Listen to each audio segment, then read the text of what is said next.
NBA Finals start Thursday. I don't know if you heard. Tony Parker's health could have a huge impact on the outcome, or maybe not, according to some stats. So the Spurs will need to have all of their weapons in place to deny the Heat a third consecutive championship. Three-peat, folks.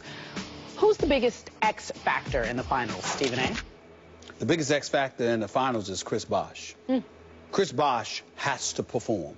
He has to show up. He has to make jump shots. He can't be somebody that's playing the role of spectator. He has to show up. I think in the finals he will.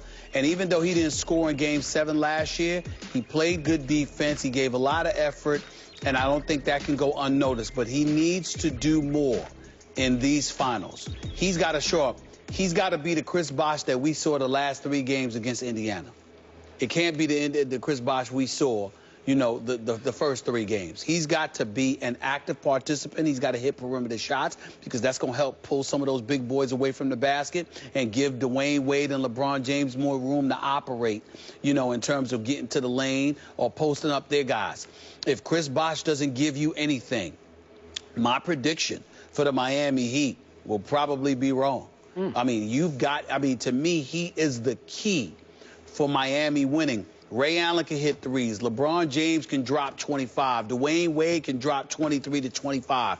If Chris Bosh is absent in these NBA finals, I don't believe that the Miami Heat can beat the San Antonio Spurs. Even though the Heat obviously won Game 7 last year in Miami with Chris Bosh, 0 points and only 7 rebounds, which is okay, but not great. Not 4 games. Not 4 games. He had played, you know, up to that point, and he had had good moments. But I'm saying to you that I don't expect another donut for him. That was an aberration. And 1 game, anything could happen.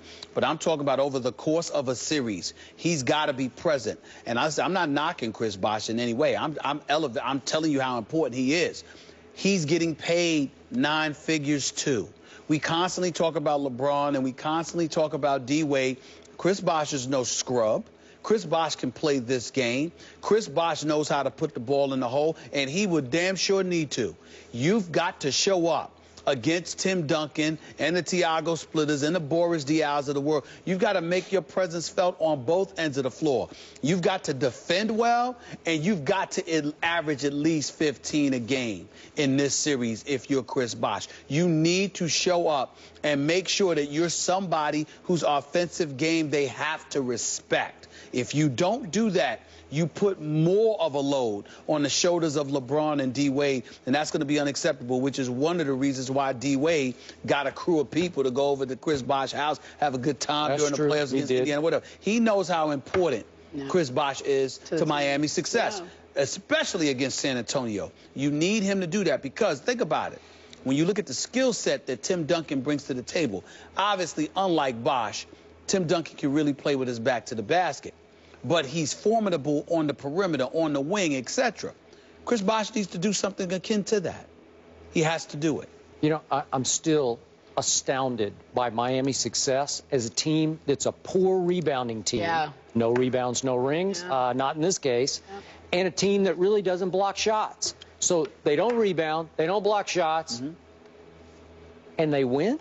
They're going for a three-peat. They're back in the NBA Finals for a fourth straight time. My God, how did they do this? Well, it's because those other 2 guys are pretty good. They're pretty great.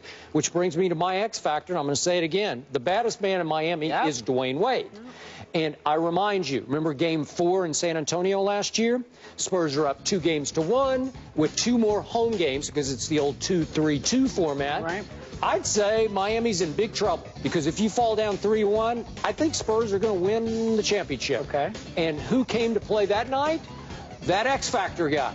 That guy Dwayne Wade showed up. Remember, he goes 32, 6 rebounds, 4 assists, and 6 steals. Dwayne Wade had 6 steals in Game 4 and just took the game over, and it was a blowout in favor of the visiting team, which turned the series back around and gave the Heat a chance. That saved the series.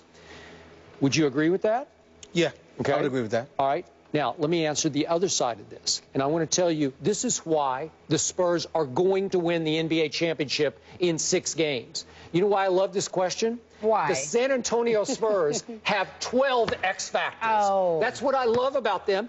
I can't give you one because I don't need to give you one. I have no idea who the X factor will be night after night after night.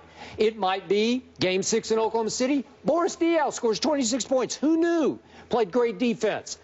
It might be Kawhi Leonard, as it was in Games 6 and 7 last year. It might be Manu Ginobili, as it has been often throughout the playoffs. It might be Patty Mills, my favorite Spur, actually, coming off the bench, bombing threes. You love him. It might be Bellinelli, who hasn't done much in the playoffs, but he could heat up real fast against the Miami Heat. I could go on and on because I can go all the way to the bottom of the roster. It could be any of those guys, which is why my prediction will be right. 12 X factors. So we did this topic to say he was going to be right. Well, let me tell you this. I didn't. This wasn't my idea. Chris Bosh, think about this. Remember when San Antonio beat the Heat by 36 last year in the NBA Finals? I'm sorry. No. I believe it was. I believe it was. I believe they blew them out one game. Yeah. They came back the very next game. Miami won that game.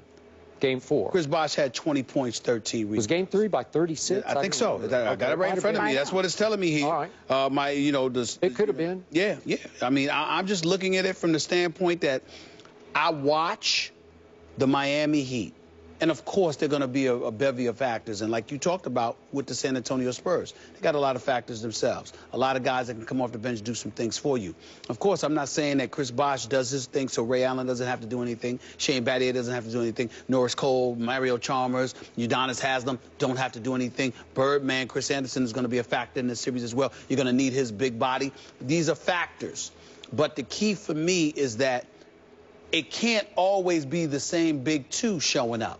Somebody has to infiltrate. Well, now they always have somebody coming out of nowhere. Remember Battier in Game 7 last year? Didn't he drop 7 threes? But what I'm saying to you is that in this series, because of who Chris Bosh is and because of who he has to go up against, he needs to be a factor. Okay. He has to be a factor in order for Miami I to agree, escape with this series. I consider him like a steady factor.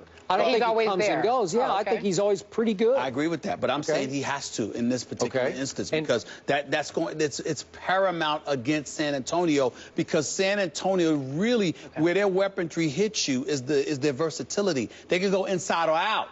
That's the difference. It's like, what's the problem with the Thunder? They beat you one way. What's the problem with the Clippers? They beat you one way. Yes, Chris Paul and Blake Griffin, but they beat you one way. Yep. You know, all of these teams, they beat you one way. San Antonio beats you in a multitude of ways. And to offset that, you have to preoccupy them with what you're throwing at them. And Chris Bosh has to assist them. Okay, he does. You know, I didn't even mention Danny Green because I don't want to jinx him. I don't want to put too much pressure on him. Okay. But he made 25 of his first 38 three-point attempts through 5 games in the finals. Yes. Phenomenal. Making up for it. But I'm not going to mention what he did in Games 6 and 7 because